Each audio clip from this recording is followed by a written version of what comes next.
साथियों नमस्कार। आज हम कक्षा 8 गणित का एक सवाल ले रहे हैं। इसमें एक सवाल लिखा हुआ है बट हम दो सवाल लेने वाले हैं जो बच्चों के लिए काफ़ी उपयोगी हो सकते हैं। इसमें देखिए एक आकृति दी गई है त्रिभुज की। तो इसमें कहा गया है कि इन आकृतियों में x का मान निकालिए। ये x है, ये कोण है। यहाँ पर आप देखिए कि एक त्रिभुज में आपको कोण बताना पड़ेगा बच्चों की कोण किस तरह से बनते हैं, कितने तरह के कोण बनते हैं। तो आप देखिए कि ये बहुभुज है। त्रिभुज क्या है? बहुभुज है, ठीक है, बंद है। इसके अंदर भी तीन कोण हैं। एक कोण ये है, एक कोण ये है और एक कोण ये है। ये तीनों कोण अंदर बने हुए हैं, इनको अंतःकोण कहते हैं। और यहां पर देखिए कि अगर हम इसको आगे बढ़ा दें तो यहां पर जो कोण बन रहा है ये कौन सा कोण है? बहिष्कोण, बाहर कोण बन रहा है। यहां पर भी हम इसको आगे बढ़ा दें तो ये कोण कौन सा है? बहिष्कोण है। और यहां पर हम आगे बढ़ा दें तो ये कोण भी कैसा है? बहिष्कोण है। तो बाहर जितने कोण बनते हैं वो बहिष्कोण और अंदर जितने कोण बनते हैं वो अंतःकोण, जिसको इंटीरियर और एक्सटीरियर एंगल्स भी कहते हैं। तो यहां पर दो बहिष्कोणों का मान दिया है 125 डिग्री 125 डिग्री और तीसरे बहिष्कोण का हमको मान निकालना है। तो सबसे पहले तो हमको ये पता होना चाहिए कि कोई भी बहुभुज है, कोई भी पॉलीगॉन है, तो उसमें क्या होता है कि जितने बाहर के कोण हैं उनका टोटल होता है 360 डिग्री। अब अगर बच्चा ये पूछता है कि सर 360 डिग्री क्यों होता है, हम चतुर्भुज में जाएंगे तो चतुर्भुज एक ऐसी आकृति है जिसमें अंदर के कोणों का योग भी 360 होता है और बाहर का भी 360 होता है। पंचभुज में आप जाएंगे तब वहां भी बाहर के कोणों का जो योग होता है वो कितना होता है? 360। यानी बहुभुज आप कोई भी ले लीजिए, अंदर के कोणों का टोटल अलग अलग हो सकता है लेकिन बाहर के कोणों का टोटल कैसा होता है? 360 ही होता है। तो यहां पर देखिए ये कोण और ये कोण, इन तीनों का टोटल कितना होगा?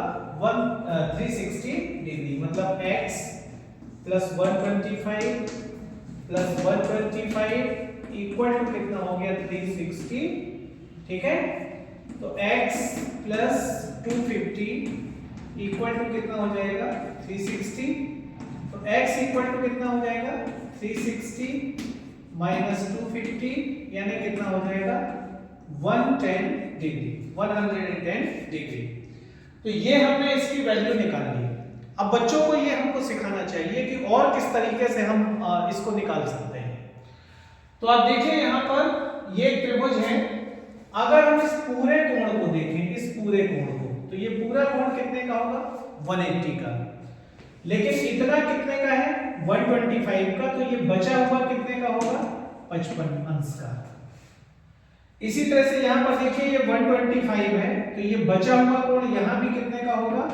55 का होगा।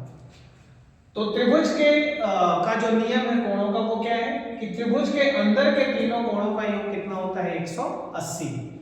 तो जब ये 55 हो गया, ये 55 हो गया तो कितने हो गए? 110। यानी ये तीसरा कोण कितने का बचा? 70 का। तो जब ये 70 का है तो ये बचा हुआ कोण कितने का होगा? 110 का। क्यों? क्योंकि ये पूरा कोण मिला के कितने का होगा? 180 का। तो इस तरीके से भी इसको क्या किया जा सकता है? निकाला जा सकता है। तो हमने एक तरीका बताया, हमने दूसरा तरीका बताया, और बच्चों से पूछिए कि क्या कोई तीसरा तरीका भी है या आपके पास कोई तीसरा तरीका है तो उसको जरूर हमको बताइए, उसका स्वागत होगा। थैंक यू सो मच, बहुत बहुत धन्यवाद।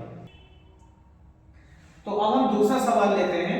यहां पर देखिए एक पंचभुज है। पंचभुज मतलब जिसकी 5 भुजाएं हैं। देखिए 1 2 3 4 और ये 5। तो 5 भुजाओं में बाहर के दो कोण यहां पर दिए गए हैं 70 डिग्री और 60 डिग्री। x की वैल्यू हमको निकालनी है। और यहां पर जो ये बाहर का कोण है ये कितने का है? यहां पर ये कोण कितने का दिया है? देखिए जहां पर इस तरह का शेप बना रहता है स्क्वायर जैसा, इसका मतलब है कि ये कोण कितने का है? 90 डिग्री का है। और अगर ये 90 का है तो ये बचा हुआ भी कितने का होगा? 90 का, क्योंकि ये टोटल कितना है? 180। इसी तरह से ये 90 दिया है तो इसको भी हम क्या करेंगे? लिख लेंगे।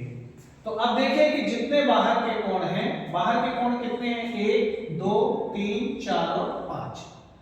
तो हमको एक अननोन है, एक अज्ञात है और 4 ज्ञात है। तो जैसा कि आपको पहले बताया था कि बाहर के कोणों का योग कितना होता है? 360 अंश। तो हम क्या करेंगे? x + 90 + 60 + 90 + 70 इक्वल टू कितना हो गया? 360। अब हम इनको क्या करेंगे? जोड़ेंगे। 90 और 60 150, 90 240 और 70 310। तो x + 310 इक्वल टू कितना हो गया? 360। तो x इक्वल टू कितना हो गया? 360 - 310 इक्वल टू कितना हो गया? 50 डिग्री। तो इस बाहर वाले कोण का मान कितना हो जाएगा? 50 डिग्री। इस तरह से हमको ये याद रखना चाहिए कि कोई भी बहुभुज है उसके बाहर के कोणों का टोटल कितना होगा? 360 अंश, चाहे कितनी भी भुजाएं हैं। अंदर के कोणों का माप कैसा होता है? अलग अलग होता है। जैसे देखिए अब त्रिभुज का अंदर के कोणों का योग कितना होता है? 180। चतुर्भुज का कितना होता है? 360। लेकिन इसके लिए क्या फार्मूला है, इसको हम आपको अगले वीडियो में बताएंगे कि अंदर के कोणों का माप कितना होता है किसी बहुभुज का। Thank you.